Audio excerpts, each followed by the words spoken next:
Oke teman-teman, di video edukasi part kedua ini, Master Bone Setting akan berbagi tips bagaimana caranya teman-teman bisa mereposisi cedera di plantar fasciitis ya, sama di tumit kakanel ya. Jadi bagaimana cara mereposisinya? Nah biasanya kalau misalkan kita sakit di area telapak kaki ya, itu kemungkinan penyebabnya ada tumpukan otot. Jadi tumpukan otot di sini, di tumit sama di plantarnya ya. Nah, plantarnya biasanya di sini nih, di bawah lekukan bagian dalam kaki. Nah, biasanya ada tonjolan otot ya. Nah, bagaimana caranya ngereposisi Master? Oke, Master akan kasih tahu caranya ya. Jadi teman-teman, pertama-tama kakinya mesti direndam dulu ya. Boleh dikompres, boleh direndam, boleh. Cuman untuk area kaki sebaiknya langsung direndam aja. Jadi rendam dingin panas ya. Nah, untuk cara rendamnya saya tulis di bawah ini ya, supaya videonya nggak terlalu panjang. Oke, kemudian cara reposisinya setelah direndam ya. Nah, ini kita gosok ya.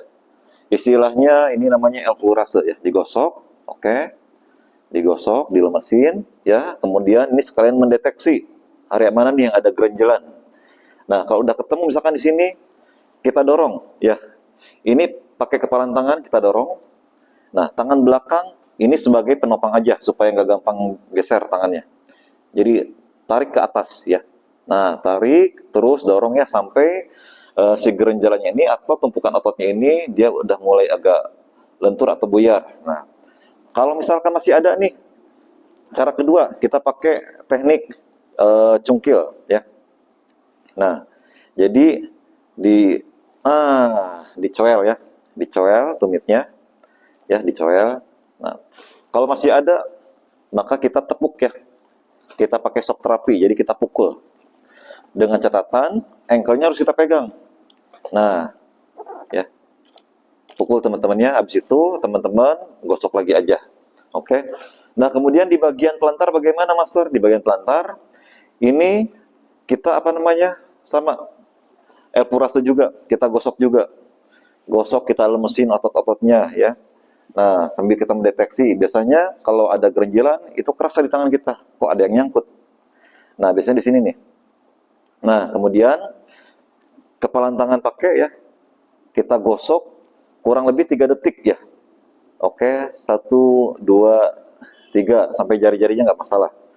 1, 2, 3 ya. Nah, gerenjalannya masih ada nih, gimana caranya lagi? Oke, kita congkel ya. Nih, pakai sikut jari ya. Oke, congkel. Tekan dulu ya teman-teman ya. Jadi yang tonjolan ototnya teman-teman tekan dulu, tandain dulu. Jangan sampai nggak ditandain, takutnya salah nyongkel. Tandain dulu. Nah, kemudian kita congkel. Nah, teman-teman gitu ya. Congkel terus. Nah, ternyata ini masih ada. Gimana caranya? Oke, kita pakai teknik shock terapi lagi. Jadi tandain, habis itu kita pukul.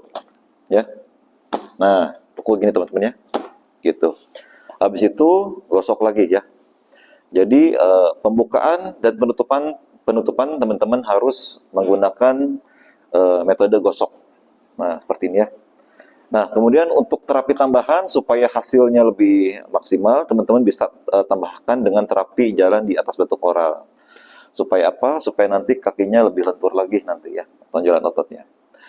Oke, teman-teman bantu share, komen video apa lagi yang harus saya buat ya. Oke, salam sehat selalu.